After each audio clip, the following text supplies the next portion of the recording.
İnsanlık tarihi aslında devasa bir unutkanlığın üzerine inşa edilmiştir.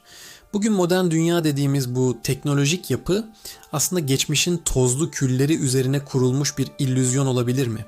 Binlerce yıl önce gökyüzü yeryüzüne indiğinde devasa buz kütleleri bir gecede eriyip okyanus seviyelerini 120 metre yükselttiğinde coğrafyalar tamamen değişti. Bu sadece bir doğa olayı değildi. Bu bir hafıza silimiydi. O günlerde insanlık sadece hayatta kalma mücadelesi vermiyordu.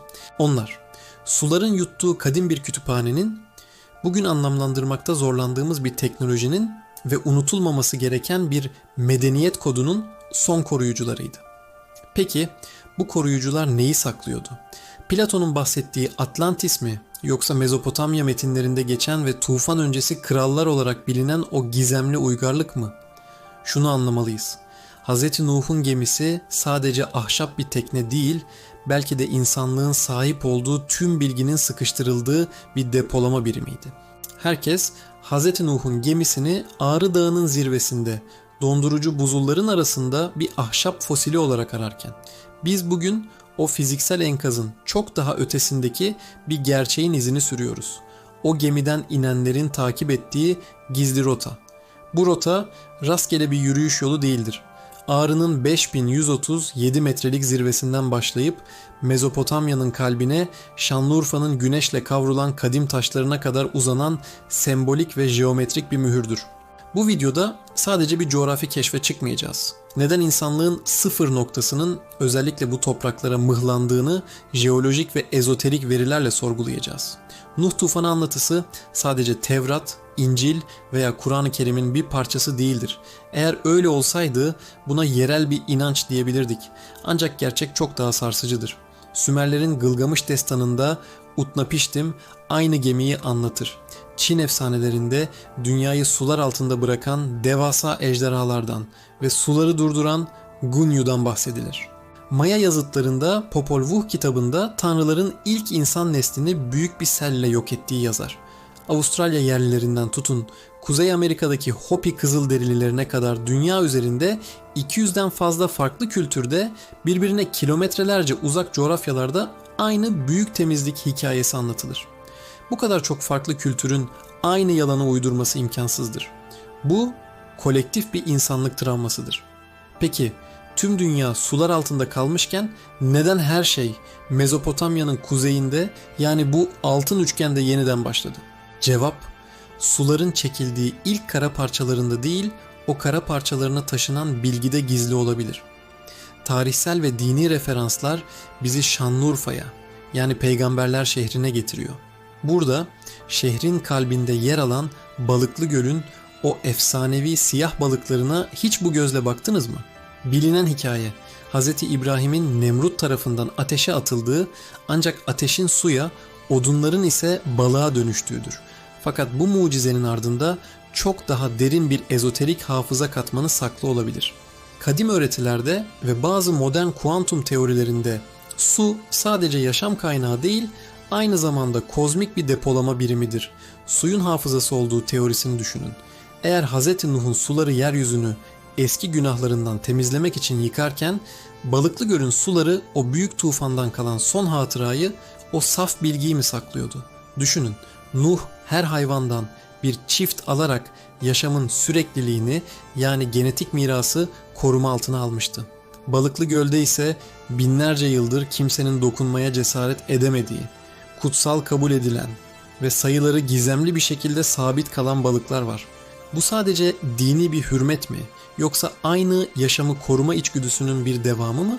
Bir tarafta küresel bir felaketten kaçışın aracı olan su, diğer tarafta imkansız bir ateşten doğan bir mucize. 1994 yılında Urfa yakınlarında bir tarlada ilk kazma vurulduğunda kimse tarihin bu kadar geriye, tam 12 bin yıl öncesine çekileceğini tahmin etmiyordu. Göbekli Tepe, ana akım tarihin iddia ettiği gibi sadece basit bir tapınak veya ilkel insanların toplandığı bir alan değildir. Burası devasa taş sütunlara kazınmış, taşa dökülmüş bir yaşam manifestosudur. Peki henüz tarımı bile bilmediği iddia edilen, metal aletleri olmayan avcı toplayıcı insanlar Neden 20 tonluk devasa taşları kilometrelerce taşıyıp üzerlerine bu kadar detaylı hayvan figürleri kazımışlardı? Sütunların üzerine dikkatli bakın. Tilkiler, boğalar, turnalar, yılanlar, akrepler ve yırtıcılar. Sanki birisi dünyadaki tüm canlı türlerinin bir listesini, bir yedekleme dosyasını taşa kazıyarak ölümsüzleştirmek istemişti. Bu size bir şeyi hatırlatıyor mu? Nuh'un gemisindeki her türden birer çift kuralının fiziksel bir gemiden çıkıp taş bir hafızaya bürünmüş hali olabilir mi burası? Arkeoastronomi uzmanlarına göre Göbekli Tepe sadece bir yerleşke değil, tufan sonrası unutulmaya yüz tutan canlı türlerinin ve göksel konumların unutulmaması için inşa edilmiş devasa bir taş hafıza bankasıydı. Sütunların üzerindeki kemer sembolleri ve el pozisyonları bugün bile çözülemeyen bir protokolü işaret ediyor. Daha da ileri gidelim ve rotamızı 1513 yılına çevirelim. Piri Reis'in o meşhur haritası. Bu haritanın aslında Büyük İskender döneminden kalan ve hatta tufan öncesi kaynaklardan derlenen çok daha eski haritaların bir sentezi olduğu bizzat Piri Reis tarafından not düşülmüştür. Peki 16. yüzyılda bir denizci Antarktika'nın buzlar altındaki gerçek kıyı şeridini nasıl çizebilmişti? Antarktika'nın buzsuz halini çizebilen o kadim kaynaklarda Mezopotamya'nın bu hattı neden özel sembollerle işaretlenmişti? Acaba antik denizciler suların çekilmesinden sonra dünyanın ağırlık merkezinin yani nirengi noktasının neresi olduğunu çoktan keşfetmişler miydi? Göbekli Tepe'deki taşların dizilimi bugün modern astronomi programlarıyla Stellarium gibi simüle edildiğinde bize sadece yıldızları değil, suların çekildiği döneme ait gökyüzü koordinatlarını veriyor. Bu taşlar birer sanat eseri değil, binlerce yıllık bir navigasyon sisteminin ve yerleşik hayata geçişin koordinatlarını belirleyen bir pusulanın parçalarıdır. Belki de Piri Reis'in kaynakları Nuh'un gemisinden indirilen o kadim haritaların son kopyalarıydı. Videonun en kritik, en can alıcı noktasındayız. Eğer buraya kadar bizimle geldiyseniz zihninizde parçalar birleşmeye başlamış demektir. Şimdi haritayı önümüze açalım ve gerçek bir dedektif gibi izleri takip edelim. Ağrı Dağı'ndan güneye doğru çekilen dik bir hat bizi doğrudan Göbekli Tepe'nin kapısına getirir. Bu hattın sadece birkaç kilometre ötesinde ise Balıklı Göl'ün kadim suları durmaktadır. Bu üç nokta Ağrı, Göbekli Tepe ve Şanlıurfa yeryüzünde kusursuz bir altın üçgen oluşturur. Peki bu üçgenin önemi ne? Kadim mimaride ve kutsal geometride üçgen, denge, varoluş ve yükselişin sembolüdür.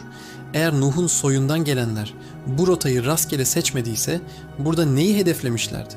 Bazı radyestezi uzmanları ve teorisyenler bu bölgenin dünyanın manyetik alan çizgileriyle yani ley hatları ile doğrudan bağlantılı olduğunu savunuyor. Bu rota sadece fiziksel bir yol değil, aynı zamanda dünyanın enerji merkezlerini birbirine bağlayan, yaşamın yeniden filizlenmesi için gerekli olan frekansın en yüksek olduğu bir damardı. Bu topraklara bereketli hilal denmesinin sebebi sadece toprak kalitesi değil, bu görünmez enerji ağı olabilir mi? Göbekli Tepe'nin gizemi henüz tam olarak çözülmemişken, birkaç kilometre ötede toprak altından yükselen yeni bir dev tüm ezberleri bir kez daha bozdu. Karahan Tepe. Eğer Göbekli Tepe bir kütüphane ise Karahan Tepe bu kütüphanenin yasaklı rafı gibidir. Burası sadece hayvan figürlerinin değil, insan formunun ve ürkütücü bir gerçekliğin ön plana çıktığı yerdir. Karahan Tepe'de bulunan o meşhur insan başı heykelini düşünün. Kayaya oyulmuş, sert bakışlı, sanki binlerce yıl öncesinden bugüne bir mesaj veren o yüz ve onun hemen yanında yükselen fallik sütunlar. Arkeologlar buranın bir ritüel alanı olduğunu söylüyor. Ancak biz daha derinini görebiliyoruz. Burası suların çekilmesinden sonra insanlığın kendini yeniden tanımladığı yerdir. Neden son yıllarda tüm dünya gözünü bu topraklara Taştepeler projesine çevirdi? Çünkü birileri biliyor ki insanlığın kayıp hafızası bu tepelerin içinde bir yerde gömülü.